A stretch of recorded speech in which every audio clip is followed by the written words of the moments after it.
हम लोगों ने हिदायत को कुछ और ही समझा हुआ होता है। हम समझते हैं कि हिदायत सिर्फ अल्लाह ताला अपने स्पेशल बंदों को ही देता है, तो ऐसा नहीं है मेरे भाई। हिदायत कोई ऐसी चीज़ नहीं है कि जो आप पर ज़बरदस्ती ला दी जाए। हिदायत इट्स टेक्स सेक्रीफाइसेस। हिदायत पाने के लिए आपको सेक्रीफाइसेस देनी होंगी, आपको कुर्बानियाँ देनी होंगी, और हिदायत आपको खुद तलब करनी होगी। अल्लाह ताला का सीधा सा उसूल है, अल्लाह ताला उसको हिदायत नहीं देते जो हिदायत तलब ना करता हो। अल्लाह ताला किसी पर हिदायत थोपते नहीं हैं। अल्लाह ताला उस कौम की हालत कभी नहीं बदलते जो कौम खुद ना बदलना चाहे। हिदायत कोई ऐसी चीज़ नहीं है कि जो आपको दी जाए या फिर कहीं से खरीदी जाए, ये आपको लेनी होती है, इसकी तलब आपको करनी होती है।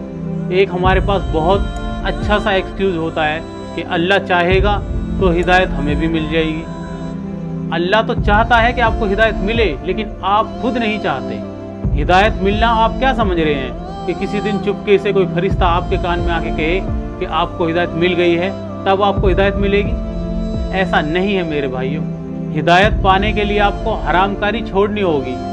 हिदायत पाने के लिए आपको बुरे कामों से बचना पड़ेगा। हिदायत पाने के लिए आपको खैर के कामों में आगे आना पड़ेगा। हर बुरे काम को छोड़कर हर खैर के काम को करने लगे, इसी का नाम तो हिदायत है।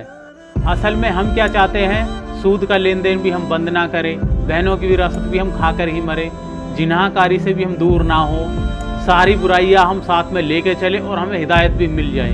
तो ऐसा बिल्कुल भी नहीं होने वाला। आपको सारी हरामकारियाँ छोड़नी होगी, आपको अपनी बहनों की विरासत भी देनी होगी, आपको सूद का बाइकाट भी करना होगा, आपको हर बुरे काम को छोड़ना होगा, जो कि छोड़ने वालों के लिए बहुत आसान है और ना छोड़ने वालों के लिए बहुत मुश्किल। हमारे पास बहुत से बहाने होते हैं कि इतना आसान नहीं है, इतना आसान नहीं है, दीन पर चलना इतना आसान नहीं है, ये सारी कुर्बानी एकदम से नहीं होती, ये नहीं होता, वो नहीं होता। क्यों नहीं होती?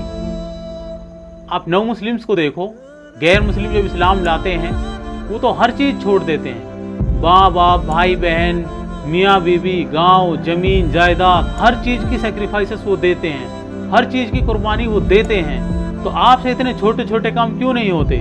सूद का लेन देन बंद कर देंगे तो आप भूखे थोड़ी मर जाएंगे, बहनों की विरासत दे देंगे तो आप रोड पे थोड़ी आ जाएंगे, बदनजरी छोड़ देंगे तो आप नामर्द थोड़ी हो जाएंगे। हमारी तो कोई सेक्रीफाइसेस होती ही नहीं है as compare to no Muslims. उनकी कुर्बानियाँ देखो, आप जरा तसव्वुर तो करिए।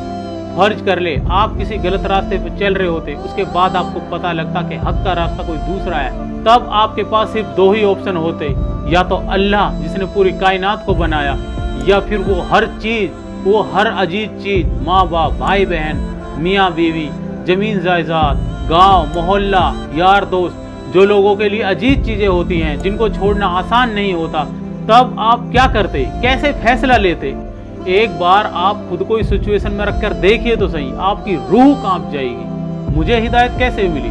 बेशक हिदायत अल्लाह ही देता है, लेकिन हिदायत अल्लाह सिर्फ उनको ही देता है जो हिदायत के तलबगार होते हैं। मैं भी पहले लिबरल ही था, मेरी सोच भी ऐसी ही थी कि दाढ़ी रख ली तो लड़कियां नहीं देखेंगी, दाढ़ी रख ली तो एक अलग तबके में चला जाऊंगा, दाढ़ी रख ली तो लोग मुझे एक दूसरे नज़रिए से देखेंगे, सब कुछ छोड़ना पड़ेगा।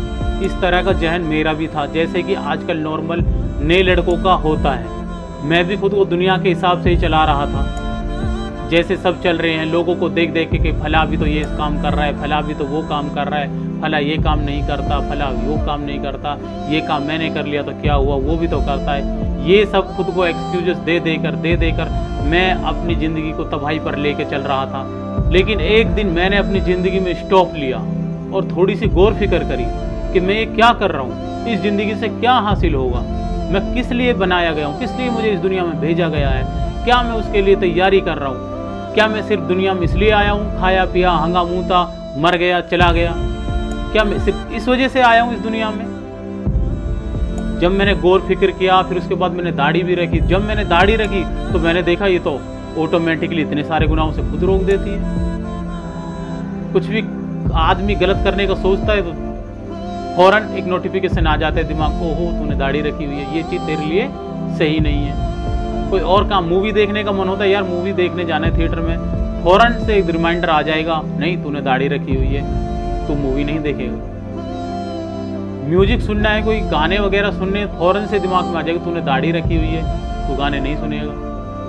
ऑटोमेटिकली इतने सारे गुनाहों से तो ये दाढ़ी खत्म कर देती है, बहुत सारे गुनाहों से तो निजात ये दाढ़ी दिला देती है। जो सही में दाढ़ी का मायने समझते हैं, जो सही में इस दाढ़ी की कीमत समझते हैं। फिर मैंने धीरे धीरे दीन को सीखना शुरू किया, हराम जो काम थे वो उनको छोड़ना शुरू किया, सूद का बाइकाट किया, बहनों की विरासत देने का अज़म कर लिया कि मैं बहनों की विरासत इंशाल्लाह दूंगा, हर बुरे काम से बचना शुरू कर दिया।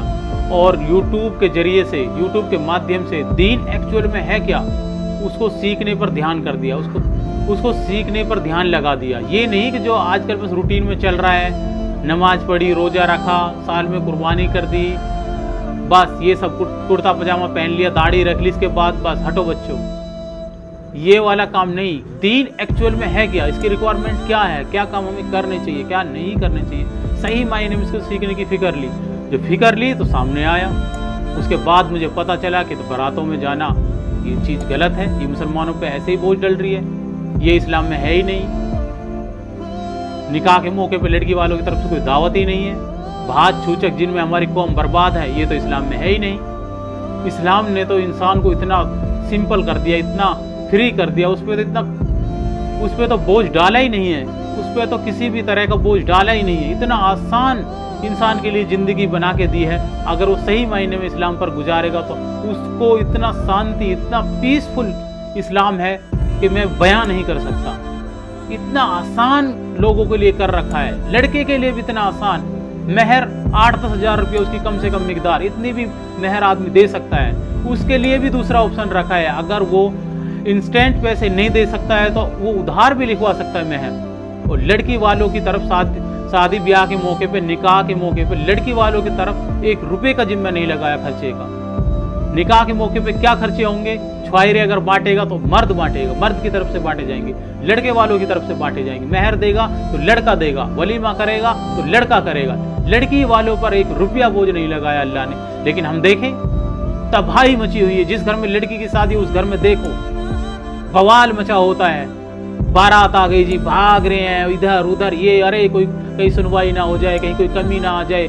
मिरिंडा कोल्ड ड्रिंक भी कई तरह की 20 किस्म की, मिरिंडा, ड्यू, कोक, लिम्का, फलाना डमका, इतनी सारी खातिर पानी, और अपने पड़ोसी से 10-10 रुपए पे लड़ाई कर रहे होते हैं। अरे तूने ये कैसे बोल दिया, अरे तूने ये कैसे बोल दिया, ये कैसे कर दिया। इस्लाम सिखाता है पड़ोसी के साथ अच्छा व्यवहार करो। हम एक दूसरे 50-60 किलोमीटर दूर से आ रहे हैं, एक गलत चीज को लेके आ रहे हैं, गलत रस्म में जुड़े हुए हैं, गलत रस्म के जरिए से आ रहे हैं, एक बेशर्मी को पार करते हुए वो आ रहे हैं और हम उनके गुलाम बने हुए हैं। अरे कहीं ये कमी ना हो जाए, अरे कहीं वो ना हो जाए, अरे ये कहीं ना हो जाए, अरे वो कहीं ना हो जाए। मैं मानता हूँ मेहमान नवाजी का इस्लाम में बहुत बड़ा रोल है, लेकिन ये मेहमान नवाजी नहीं है, ये तो एक गैर इस्लामी रस्म है जो लोगों पर तबाही बनकर टूटी हुई है। ये बारात कहाँ है इस्लाम में, कहाँ है कुरान में इसका लफ्ज, लेकिन हम इसमें लगे हुए हैं। किसी ने हज कर ली वो फिर भी बारातों में जा रहा है, कोई हाफिज कुरान हो गया वो फिर भी बारातों में जा रहा है, बातों में जा रहा है, छूचकों में जा रहा है। दीन को लोगों ने चुटकियों से पकड़ा हुआ है। मैं भी सिर्फ इसी को दीन समझता था, मैं यही समझता था 4-5 साल पहले जब मुझे नहीं पता था, मैं ये समझता था कि मुसलमानों की ऐसे ही बारात जाती है, मुसलमानों के ऐसे ही भात भरे जाते हैं, मुसलमानों के ऐसे ही मांडे वगैरह होते हैं। लेकिन जब मैंने दीन सीखा तो मुझे पता चला ये तो इस्लाम में कहीं है ही नहीं।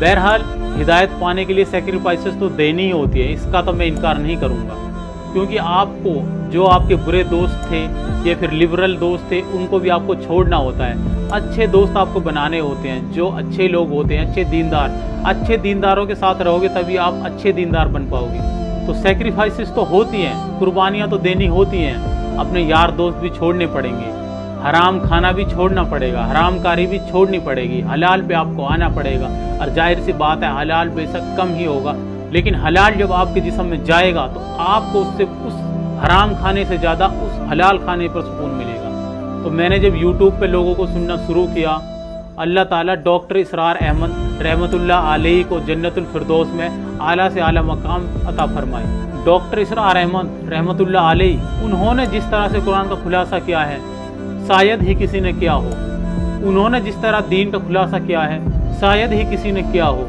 मैं कहना चाहूँगा आज जो मैं थोड़ा बहुत टूटा फूटा दीनदार हूँ, इसमें डॉक्टर इसरार अहमद साहब रहमतुल्लाह अलैहि उनका बहुत बड़ा हाथ है। उनका बहुत बड़ा किरदार रहा है। उनसे मैंने बहुत सबक लिया है। उन्होंने जिस तरह से काम किया है शायद किसी ने ही किया हो। बारात का जुल्म, उनकी एक वीडियो यूट्यूब पर आप वो देखना, किस तरह उसने बारात का जुल्म हमें बताया, किस तरह हमारे जहनों को खोला, वरना हमारे जहन तो बंद हुए पड़े थे। हम भी इसी तरह हा हू करते हुए बारातों में जा रहे थे, आ रहे थे। बहुत अच्छे से, बहुत अच्छे तरीके से उन्होंने दीन को हमारे सामने पेश किया। मैं आपसे यही रिकमेंड करूंगा कि आप डॉक्टर इसरार अहमद रहमतुल्लाह अलैहि को ज़रूर सुने।